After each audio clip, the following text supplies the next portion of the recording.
Bueno,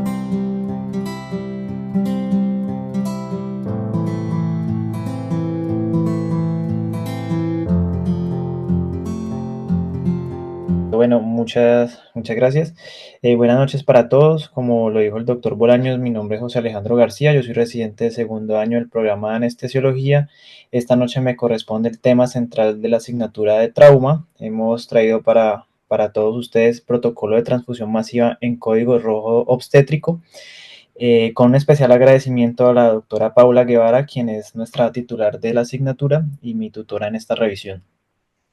Hablar de protocolo de transfusión masiva en código rojo obstétrico, si bien es una condición importante desde el ámbito gineco-obstétrico, como pudiera pensarse en otros ámbitos, vamos a ver conforme vaya pasando la presentación que se relaciona mucho a los protocolos que existen para para activar protocolos de transfusión masiva con lo que se ha visto en el trauma. Entonces, de aquí que estos hechos pues tienen alguna correlación. Haremos una pequeña introducción hablando acerca de hemorragia obstétrica, hablaremos de la epidemiología, los factores de riesgo para padecer una hemorragia obstétrica, estrategias exclusivas de la hemorragia periparto, hablaremos de la transfusión masiva obstétrica y los productos sanguíneos, cómo activar y cómo desactivar un protocolo de transfusión masiva obstétrica y finalizaremos con unas conclusiones. A manera de introducción, tenemos que decir que la hemorragia obstétrica, como pues ampliamente podemos llegar a conocerlo, se ha definido clásicamente como una pérdida de sangre de al menos de 1000 cc o 1 litro de sangre asociado a signos y síntomas de hipovolemia dentro de las 24 horas posteriores al nacimiento, independientemente de la vía de parto, si es vaginal o si es quirúrgica tipo cesárea. La ACOG, que es la Asociación Americana el Colegio Americano de Ginecobstetricia, lo ha definido y vamos a ver a lo largo de la presentación que los valores tienden a redondear siempre el 1000 1000 cc, a pesar de que hay alguna literatura que habla un poco de más volumen para llegar a definir hemorragia obstétrica. Podemos, por ejemplo, entender que una pérdida significativa de sangre se considera o 500 centímetros cúbicos, ya sea por un parto vaginal o 1000 en la cesárea. Y esta condición sigue siendo una de las causas más comunes y más importantes de morbimortalidad materna en todo el mundo. Si bien ya definimos qué es una hemorragia obstétrica, entonces ahora definamos qué es una transfusión masiva. Coloquialmente o clásicamente se ha definido como la transfusión o el requerimiento de más de 10 unidades de sangre o de glóbulos rojos en 24 horas, aunque la literatura de los últimos años pues nos habla de que podría también llegarse a definir como una transfusión de más de 5 unidades de glóbulos rojos en 4 horas, o cuando hay una sustitución de más del 50% del volumen circulante total en 3 horas, o más de 3 unidades de glóbulos rojos en cualquier periodo que enfrasca 1 hora dentro de las primeras 24 horas que el paciente llega al hospital. Entonces, estos valores realmente unas condiciones que van redondeando lo que finalmente la literatura nos va a querer decir de todos estos protocolos, y que más o menos nos vamos acercando casi a lo mismo que hablamos de los protocolos de transfusión masiva cuando hablamos del paciente politraumatizado. La Sociedad Americana de Anestesiólogos ha definido a la hemorragia obstétrica como un proyecto que es ampliamente reclamado o tiene reclamaciones formales dentro de todo pues, el gabinete de la ASA. Ellos lo identifican como que la mala práctica en la anestesia obstétrica representa el grupo más grande de reclamos que existen, por lo menos en la población norteamericana, y se relaciona a algunos factores contribuyentes como el diagnóstico tardío de la hemorragia, como el retraso en el inicio de la transfusión y con una mala comunicación del equipo. Esta morbimortalidad materna que se relaciona a este tipo de condición se asocia a casi 2.9 de cada 1000 nacimientos, y la hemorragia obstétrica se relaciona a la mitad de todos los casos que existen dentro de las reclamaciones que hay del punto de vista obstétrico. Entonces, ¿Cómo podría mejorarse? Digamos que todos los centros que comprendan una unidad de obstetricia o que trabajen en una unidad de obstetricia deberían contar con un proceso hospitalario estandarizado para el manejo de la hemorragia obstétrica. Y precisamente el día de hoy lo que traemos es la propuesta de la literatura que nos ha dado para poder entender cómo poder activar, cómo desactivar y cómo manejar un protocolo de transfusión masiva en las pacientes obstétricas. De entrada, siempre mire qué factores de riesgo tiene un paciente para anticiparse a pensar cómo podría llegar a desarrollarse, si es posible, una hemorragia obstétrica grave.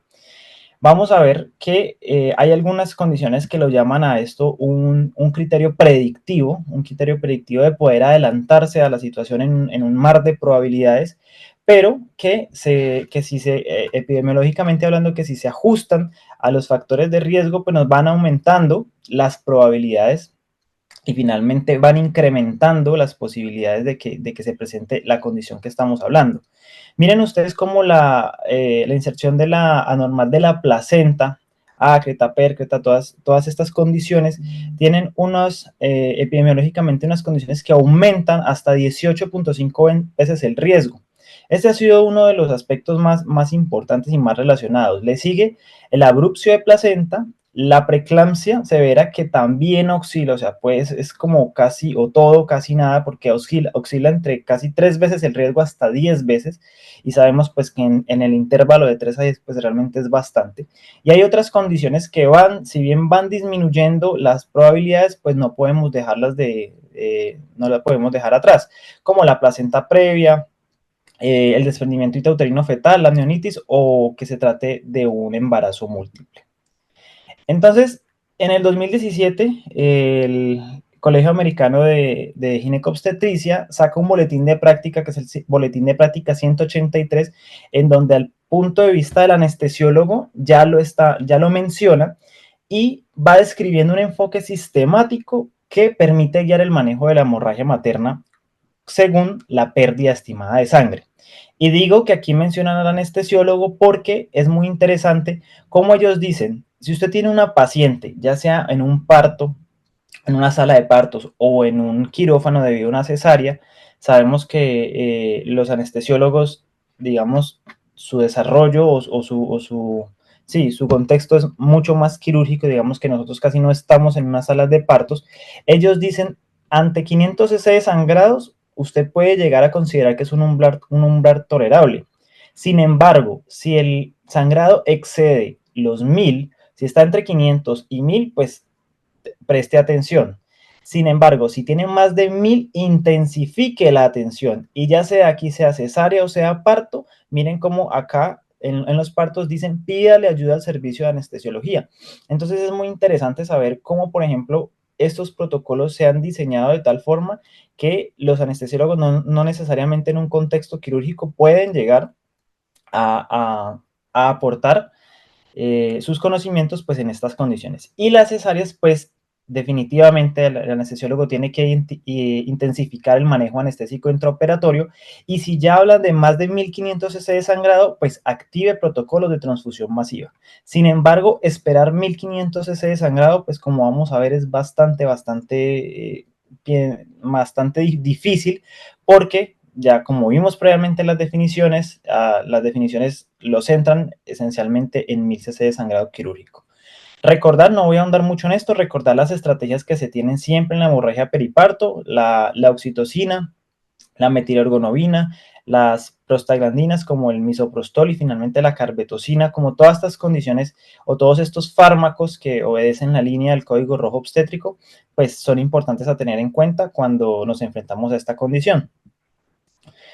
De acuerdo a la transfusión masiva obstétrica, tenemos que decir que cuestionablemente desde el punto de vista ético también pues es importante tener en cuenta que hay mucha falta de evidencia, debido a que si queremos evaluar causalidad pues deberíamos hablar de ensayos clínicos aleatorizados en pacientes obstétricas. Sin embargo, pues éticamente digamos pues llegar a ser cuestionable, muchas de la literatura y muchas de las unidades se han extrapolado, se han adaptado a protocolos de transfusión masiva que se utilizan en los casos de trauma. Entonces sigue siendo el pilar 111 el pilar esencial para continuar lo que es las relaciones entre glóbulos rojos, plaquetas y plasma para continuar o iniciar los protocolos de transfusión masiva. Esto tiene que ver mucho con lo que habíamos dicho previamente con el boletín de la COG. Una materna tiene alrededor de 5 litros de volumen sanguíneo. Ellos dicen, se recomienda iniciar un protocolo de transfusión masiva en un contexto en el que se ha perdido el 20% o más de su volumen sanguíneo y se presenta un sangrado activo y no controlado. Sin embargo, esperar a que una materna haga signos graves de choque para alrededor del 20%, que es alrededor de 1 litro, pues no es razonable que nos estemos ante la pérdida de casi 1 litro de sangre y que esperemos resultados de laboratorio como previamente en las prácticas más anteriores llegaban a utilizarse, que se realizaba por guías, por metas, perdón, de laboratorio. Ellos mencionan, digamos, todas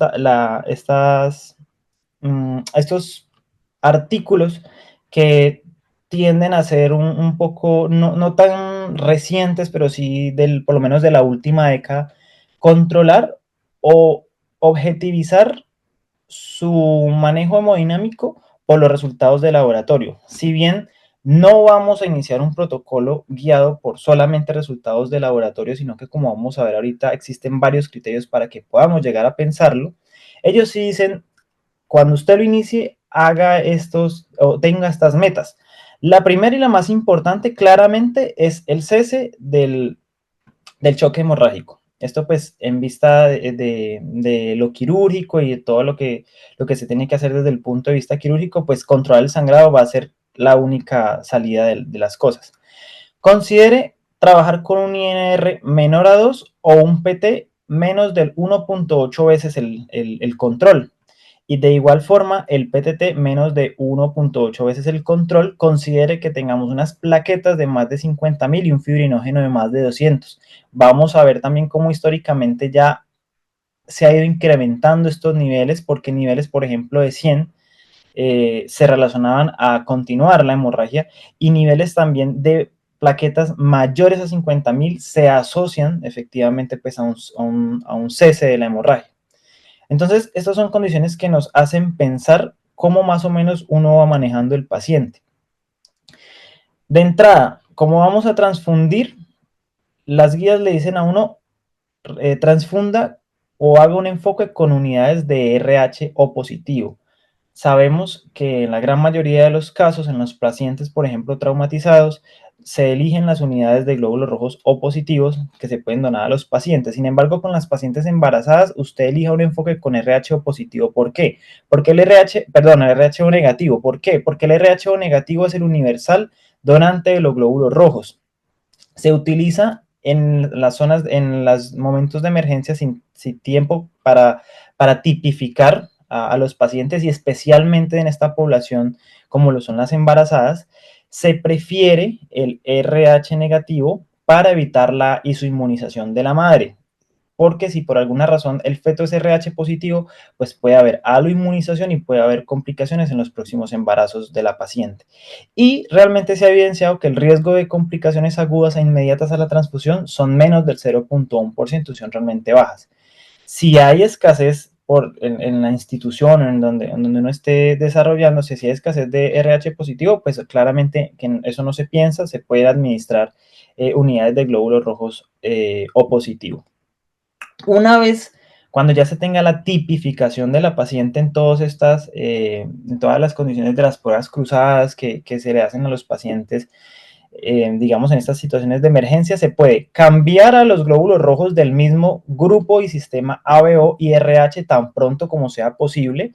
Si el paciente cuenta con un RH positivo, se puede usar un RH positivo, ya que son sistemas RH que tienen una definición menos costosa y un poco más disponible. Y si el RH es negativo, se sigue utilizando el RH negativo para evitar como habíamos dicho previamente, la sensibilización en la madre. Entonces, dentro de todos los grupos y dentro de todas las combinaciones que se pueden tanto recibir como donar de las pacientes, acordarnos que en este caso O negativo para la emergencia y después utilice cualquiera de los otros cuando ya tengamos controlada la emergencia y cuando vayamos a hacer y cuando ya tengamos las pruebas de tipificación de la paciente. Seguramente muchos nos hemos preguntado de dónde salen los hemocomponentes y los hemoderivados. Pues efectivamente todo lo que son hemocomponentes, su palabra lo definirá como todo aquello que se deriva de la sangre, y los hemoderivados pues serán todas las proteínas que se derivan básicamente de todo el proceso, de un proceso extenso que vamos a expresar a continuación. La sangre total donada se entra a un proceso de centrifugación en donde tenemos un plasma rico en plaquetas y un concentrado de hematíes. El concentrado de hematíes lo vamos a denominar como concentrados de glóbulos rojos, como concentrado de glóbulos rojos, que es lo que solicitamos normalmente. El plasma rico en plaquetas se va a someter a un proceso de congelación o enfriamiento en las primeras 8 horas del cual es donado. Este proceso de plasma fresco congelado, este proceso de plasma fresco se va a proceder a hacer plasma fresco congelado precisamente por la técnica que acabo de decir, que en las primeras 8 horas tiene que congelarse, y nos va a salir de aquí un plasma fresco congelado y el concentrado de plaquetas, porque aquí están las plaquetas y el plasma juntos. El plasma que se congela después de las 8 horas, pero menos de las 24 horas, será un plasma que denominaremos como un plasma 24 horas. Digamos que esto casi no se menciona, pero es importante saberlo. El plasma de 24 horas ha tenido en su proceso, como es un poco más largo de que no se ha podido congelar, las proteínas o los factores de coagulación más específicamente, pues van a desnaturalizarse más pronto. Este plasma sirve, claramente sí sirve. Sin embargo, el plasma fresco congelado es aquel que tiene la mayor parte de las proteínas de los factores de coagulación disponibles. Cuando el plasma fresco congelado, valga la redundancia, se congela, hay unos detritos proteicos de los cuales son bastante densos y se precipitan. Y al precipitarse, pues denominaremos al precipitado como al famoso crioprecipitado. Y este plasma fresco congelado o nos da crioprecipitado y nos da otras proteínas de muy alto peso molecular como la albúmina, globulinas y otros factores de coagulación. Entonces, en ese orden de ideas, el plasma fresco congelado y el crioprecipitado y el plasma 24 horas son aquellos que tienen todas las proteínas y los factores de coagulación que necesitamos cuando nos sometemos a un proceso de transfusión. Entonces, ya vimos cómo el crioprecipitado es un poco menos, pero tiene una mayor concentración del fibrinógeno. El fibrinógeno, a ser una molécula pues, bastante pesada, tiende a concentrarse mucho más en el crioprecipitado. Sin embargo, el fibrinógeno que alcanza a quedar en el plasma fresco congelado dentro de las primeras 8 horas en las que se congela, pues tiene más volumen. El plasma tiene mucho más volumen que el crioprecipitado, sin embargo, el crioprecipitado, como podemos ver acá en la unidad por unidad, tiene más concentración, pero menos volumen que el plasma fresco. Sin embargo, como dijimos, pues esto que no sea una condición de confusión, sino que todas estas cosas, pues, todos estos hemocomponentes o hemoderivados nos sirven en cuanto a la concentración de los factores de coagulación que necesitamos ante un paciente que está sangrando. Dentro de los productos sanguíneos, glóbulos rojos y plasma fresco congelado, bueno, ya la transfusión de plasma en condiciones de emergencias y no solo de los glóbulos rojos obedece a dos razones. La primera es que el moldeado de las hemorragias masivas sugiere que a la gente le va peor cuando hay cantidades de plasma más altas que de glóbulos rojos. Eso quiere decir y se ha demostrado que en un paciente que sangra, no necesariamente uno necesita más factores y menos vehículos de transporte. En realidad se necesitan a una relación casi a la par, se necesitan los dos. Y vamos a ver en los estudios cómo realmente se han mostrado buenos resultados con este tipo de relación. Y como habíamos dicho también previamente, los protocolos que se comienzan a hacer, los protocolos que comienzan a salir, se derivan de todos los centros, por ejemplo, de trauma militar y trauma civil, que demuestran que la proporción 1 a 1 parece ser muy segura y muy recomendada. Interesante, por ejemplo, este artículo que fue publicado en la revista de Anestesia y Analgesia en el año 2013, hace ya 12 años, y mostraba cómo, por ejemplo, una proporción un poco más alta en relación del plasma fresco congelado y los glóbulos rojos, no tan alta como 2 a 1 o 3 a 1, sino un poco, me refiero a 1.5 a 1 con esta relación. Se evidenció que las pacientes tenían una menor necesidad de procedimientos invasivos, como por ejemplo lo que era la embolización arterial para que en pacientes que continuaban sangrando o la histerectomía de emergencia, con respecto a las relaciones que tenían 1 a 2 o 1 a 3. Se asociaba un poco menos al tiempo de la hemorragia y digamos que a futuro podría haberse descrito en ese año que potencialmente tenía mejores resultados clínicos, pero no tenía diferencias significativas en lo que es la morbimortalidad de los pacientes. De acuerdo al plasma fresco congelado, sabemos que pues, el plasma requiere, precisamente de su condición de estar congelada, necesita 20 minutos para descongelarse, mientras que los glóbulos rojos están disponibles de inmediato. Por eso en algunas instituciones lo primero que llega al momento de solicitar una transfusión son los glóbulos rojos. Este plasma, cuando se descongela, tiene una vida media alrededor de 5 días y por ende tendría que utilizarse. Sin embargo, recordemos que la desnaturalización de las proteínas es tan fácil en estas condiciones que a la vida media 5 días, o digamos que la efectividad de una bolsa que se puede llegar a descongelar a mucho tiempo, pues podría llegar a reducir su efectividad significativamente. Y muchas instituciones llegan a utilizar el plasma tipo A porque tiene una menor incidencia de reacciones transfusionales y está más disponible. Sin embargo, fisiopatológicamente, o digamos que desde la fisiología hematológica, nos preguntamos, bueno, si el subtipo ORH es el más frecuente, ¿por qué recomiendan un plasma tipo A? Digamos que las instituciones médicas a menudo en el planeta y en el planeta Tierra, y como lo describen estos artículos, que son artículos europeos y artículos americanos, se prefiere utilizar el tipo A por varias razones.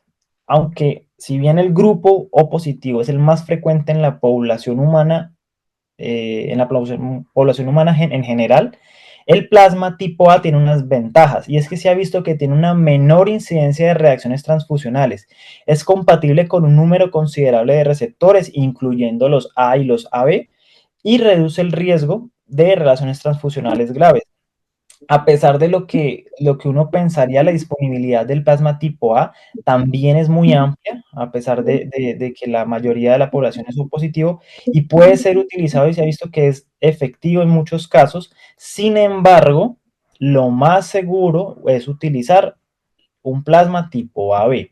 Y esto corresponde porque recordemos que en los sistemas de RH y de ABO, un grupo A, un grupo B o un grupo AB o un grupo O tiene los antígenos de superficie del eritrocito en el eritrocito o los tiene como anticuerpos. Es decir, que por eso anteriormente en las transfusiones, antes de descubrir este sistema, pues una persona podría tener reacciones graves al ser, por ejemplo, que le hayan transfundido sangre tipo A y la persona tiene anticuerpos en plasma sanguíneo tipo A. Entonces miren ustedes cómo el grupo AB en cuanto a plasma, no estoy hablando de eritrocitos, sino en cuanto a plasma, no tiene ninguno de estos anticuerpos. O sea que en teoría, en cuanto a seguridad, de verdad, pues debería ser el plasma ideal para los pacientes en general. Sin embargo, como habíamos visto previamente, aquellos pacientes que han tenido un plasma sanguíneo tipo A también tienen unos resultados bastante interesantes y bastante significativos. En cuanto a las plaquetas, ya este artículo publicado en el JAMA en el año 2015 nos demostró cómo la mortalidad por una hemorragia a las 24 horas fue significativamente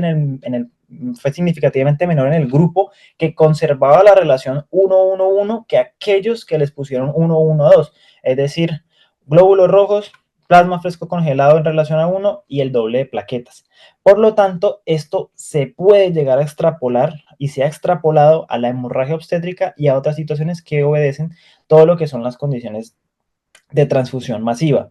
Y adicionalmente, como lo habíamos dicho también previamente, un conteo plaquetario mayor a 50.000, pues es aquel que nos podría dar, es un valor cercano a que nos podría dar un control de la hemorragia, o que nos podría proporcionar un control de la hemorragia, por lo menos son las hemorragias activas de los pacientes. Sin embargo, pues a falta de la evidencia que tenemos hasta el momento y la escasez de los estudios que relacionan a las plaquetas, pues este valor no permite dar una recomendación universal para efectivamente tenerlo como un target o como un objetivo. En fibrinógeno y los crioprecipitados, como habíamos dicho, pues en una hemorragia masiva, pues el fibrinógeno desciende a niveles bastante críticos y previamente, anteriormente, pues se encontraban o se recomendaban niveles mayores a 100 miligramos por decilitro. Sin embargo, ahora, hoy en día, se sugiere sostener niveles mayores a 150, pero que se vayan acercando a un fibrinógeno objetivo de mayor de 200 miligramos por decilitro, porque en el contexto de la hemorragia obstétrica grave, un nivel de fibrinógeno que es menor a 200 miligramos por decilitro, pues tiene un valor predictivo positivo de casi el 100% a que las pacientes pueden llegar a progresar a una hemorragia grave. Entonces, ¿cómo vamos hasta ahora con la evidencia? La evidencia es limitada, sugiere pues que la reposición temprana y agresiva de los hemoderivados en el contexto de lo que es la hemorragia obstétrica y la hemorragia masiva, extrapolada pues a los pacientes que han tenido hemorragias masivas, ya sea traumáticas o condiciones obstétricas, mejora los resultados en comparación a lo que tradicionalmente se hacía, que era implicar uso amplio y uso de grandes cantidades de cristaloides y una terapia sustitutiva de sangre según esperar los parámetros de laboratorio y esperar las condiciones de laboratorio para poder progresar a los protocolos de transfusión. Entonces, hasta el momento, pues sería prudente quedarnos con que un enfoque 1.111 que se ha hecho hasta el momento con estudios enteramente retrospectivos han demostrado pues que la reducción de la mortalidad y de la morbimortalidad en estos pacientes politraumatizados o de los pacientes, en nuestras pacientes obstétricas, reducen desde un 15 hasta un 62%. Realmente, pues sí, es bastante amplio el rango, sin embargo, pues es el rango que ha mostrado mejores resultados. El enfoque, pues como habíamos dicho, de transfusión 1-1-1 minimiza pues lo que es la dilución de los factores de coagulación y minimiza la formación de ese tercer espacio patológico que no queremos que se forme pues en los pacientes que están perdiendo sangre. Efectivamente, pues la formación del coágulo también tendrá que vencer la fuerza que se le pone al vaso sanguíneo. Entonces el coágulo pues puede llegar a ser, dentro de lo poquito que puede llegar a formarse un coágulo, pues puede llegar a desprenderse tranquilamente por una terapia sustitutiva agresiva con líquidos endovenosos, por ejemplo. Tener en cuenta que una unidad de plaquetas va a aumentar el recuento de 5 hasta 10.000 unidades por milímetro cúbico, y la dosis generalmente utilizada para los pacientes es de una unidad por cada 10 kilogramos de peso. Sin embargo, sabemos que pues es bastante difícil, sobre todo en los pacientes adultos en los que estamos manejando, sabemos que pues es difícil uno solicitar cierto valor a laboratorio. Y recordar que también una unidad de plasma fresco congelado, como hemos dicho, tiene todos los factores de coagulación, incluyendo alrededor de 2 gramos de fibrinógeno por cada 100 cc de plasma fresco congelado. Sabemos que a comparación, por ejemplo, de las unidades de glóbulos rojos, el plasma fresco y evidentemente el crioprecipitado tienen valores mucho más volúmenes mucho más reducidos. Y una unidad de plasma fresco congelado pues aumentará el fibrinógeno sérico más o menos en 10 miligramos por decilitro. Entonces habría que pensar allí cómo vamos a estar manejando el paciente y cómo vamos a estar manejando las guías objetivas. La hipotensión permisiva no está recomendada en los pacientes obstétricos. Esta situación que utilizamos en algunos tipos de cirugías en pacientes no obstétricas, de limitar las sistólicas entre 80 y 100 para limitar una pérdida de sangre, no hay evidencia suficiente que hasta el momento soporte que la hipotensión permisiva mejore los resultados, y por el contrario puede pues tener riesgo de alterar la perfusión placentaria, que es enteramente dependiente de la hemodinamia de la madre. Entonces, ya para ir finalizando, ¿cómo vamos a pensar o cómo vamos a tener en cuenta la activación de un protocolo de transfusión masiva obstétrica. Entonces, este artículo nos dice, considere activar el protocolo cuando usted tenga un criterio predictivo, cuando tomen en cuenta los factores de riesgo de la paciente que existan y que sean, digamos, ostensibles en algún caso, por decirlo así, y se prevé una hemorragia masiva, o sea que usted considere que la paciente puede llegar a necesitar la reposición de hasta el 50% más del volumen sanguíneo en 2 horas, tenga un criterio teórico, el sangrado, cuando el sangrado continúe después de una transfusión al menos de 4 unidades de concentrados de glóbulos rojos en un periodo corto de 1 a 2 horas, y sabemos que esto ya va tomando el nombre de lo que se considera transfusión masivo, y cuando usted tenga un criterio clínico, sabemos que pues las maternas al momento de hacer algún tipo de alteración hemodinámica, pues realmente ya es bastante volumen el que se ha perdido, debido a que las maternas y los cambios fisiológicos del embarazo pues hacen que se retrase un poco más la manifestación hemodinámica del choque.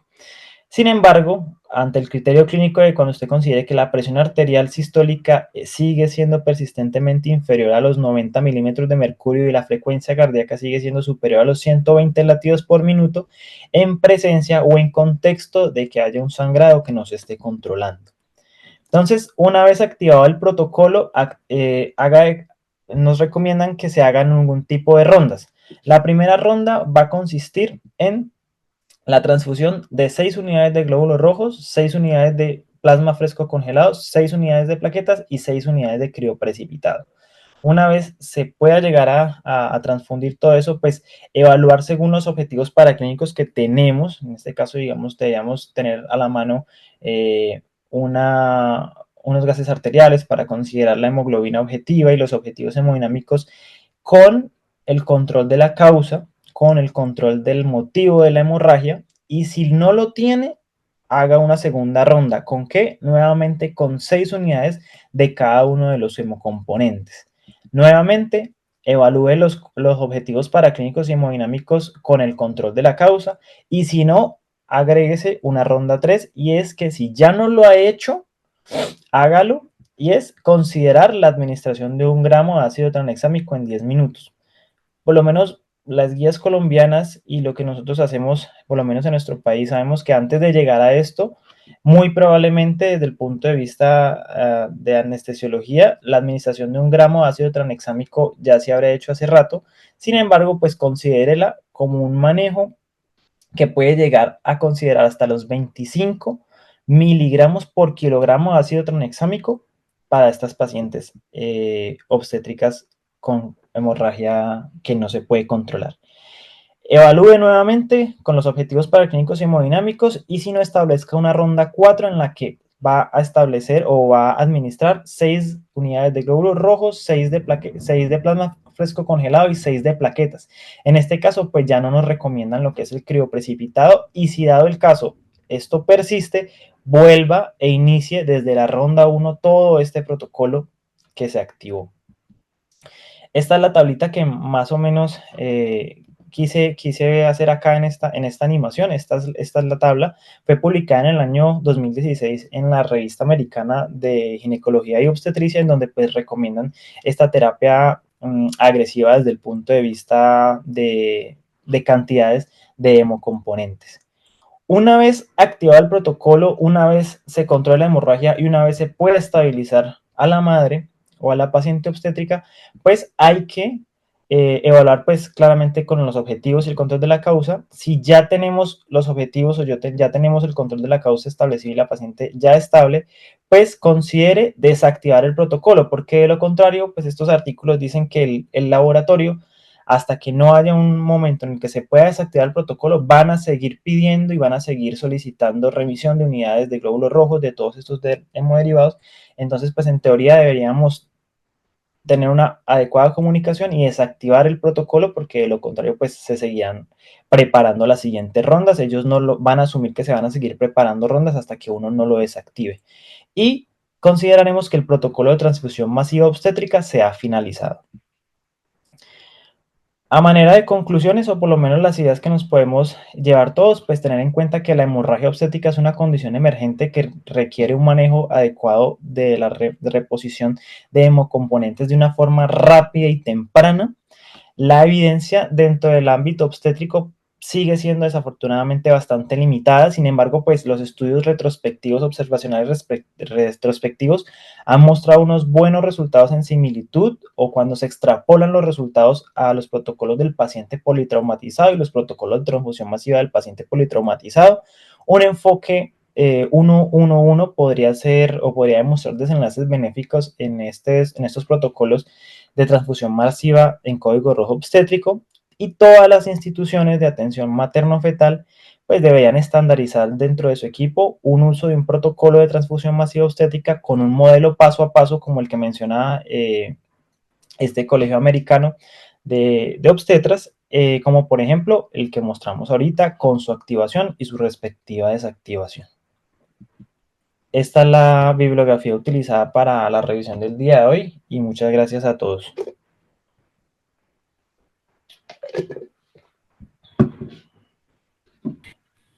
Muy bien, Alejandro, muchas gracias. ¿Hay comentarios o preguntas de la exposición? Buenas noches. Sí, José, buenas noches. Buenas noches, qué pena, profe, era que están probando el audio. No, pues felicitar a Alejandro pues por la completa exposición que acaba de presentarnos y como dar un complemento allí de lo que se expuso, y es que pues tener en cuenta que el índice de choque está, pues que digamos que hay muchos estudios que ya están relegando o muestran que no tiene utilidad en la población obstétrica, porque la varola pues el grado del choque. Y otra cosa que pues quería como traer a colación es que cuando usted transfunde una materna o negativo por cualquiera de las causas, independientemente de eso, pues hay que hablar con el ginecólogo y recordarle o hablar sobre la prudencia de inmunizarla con una vacuna anti-D, porque aún así, digamos que al ser los hemocomponentes pues los más compatibles posibles, muchos de ellos pues tienen antígenos DUFI que no se tamizan de manera usual y terminan pues inmunizando a estas pacientes. Y recordar pues que el fibrinógeno es el único, el crioprecipitado es el único hemocomponente que no necesita pues que sea compatible, que no necesita compatibilidad ABO.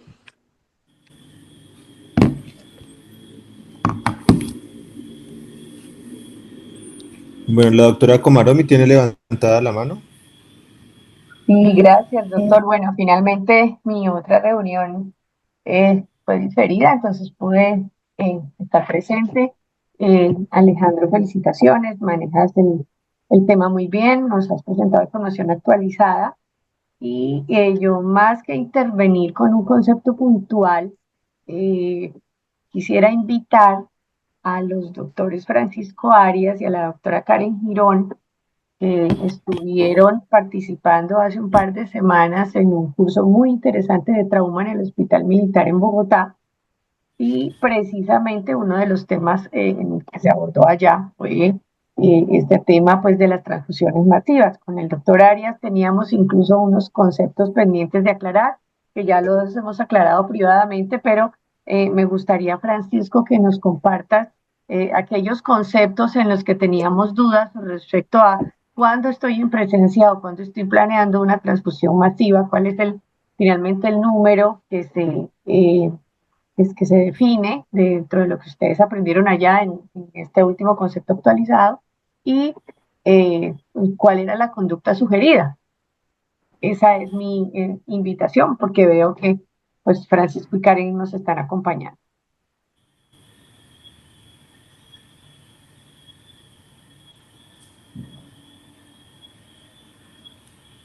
Buenas noches para todos. Lo que se tocó allá en Bogotá, en el contexto de transfusión masiva, era que ahora pues ya no se está hablando tanto como de las unidades que se deben de transfundir en cierto periodo de tiempo para poder considerar cómo activar el protocolo de transfusión masiva, porque hay mucha variedad en la literatura sobre este número de unidades que se transfunden a los pacientes para considerar la activación de este protocolo.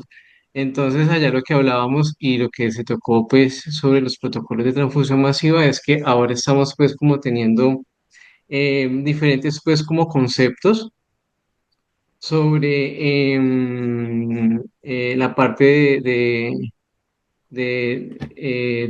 la parte de ¿qué?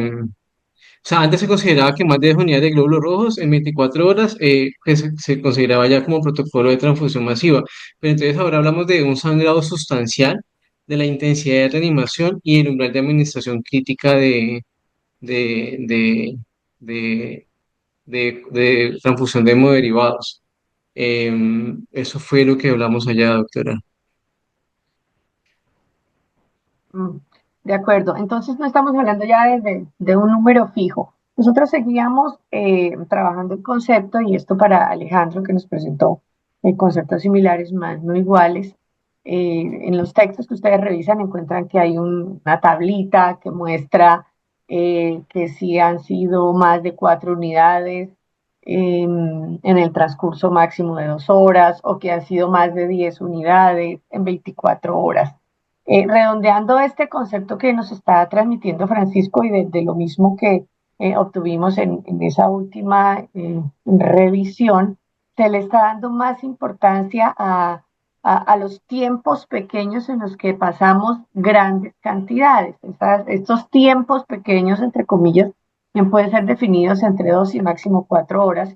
Y entonces hay un concepto que marca mucho, pero que también seguramente es no, como por consenso de expertos más que por cualquier otra evidencia, y es que aquellos pacientes en los que uno ha tenido que transfundir más de 6 unidades en las primeras 4 horas del sangrado, presentan una evolución mucho más tórpida y una morbimortalidad mayor que aquellos incluso que recibieron 10 unidades en 24 horas. De ahí la diferencia en los conceptos. Y el mensaje final sí era pues la premura o la precocidad que se le debe dar a la decisión de iniciar el apoyo al paciente con los hemoderivados, con los hemocomponentes y con los hemoderivados que sean necesarios. Eso es lo que quería aportar. No sé si Karen quería mencionar algo más.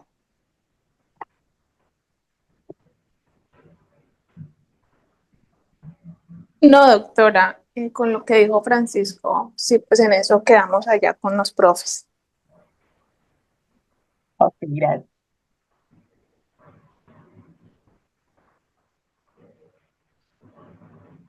Ya lo siguiente sería pues que los profes, ustedes allá en Versalles, nos comenten cómo es pues su protocolo que quieren o están pues desarrollando con todos estos conceptos, y qué cosas interesantes tienen que nosotros podamos adaptar hacia otros contextos que hacia otras instituciones. Mucho se habla de esto, pero realmente cuando uno averigua, no hay una institución que salga y te muestre, mire, este es nuestro protocolo y esto es lo que nosotros hacemos. Ahí hay mucho concepto que se da tácitamente por entendido, pero es muy interesante esto que ustedes están haciendo, que es reafirmar un proceder, y que es lo que le han estado enseñando nuestros residentes en los talleres que hacemos sobre este tema.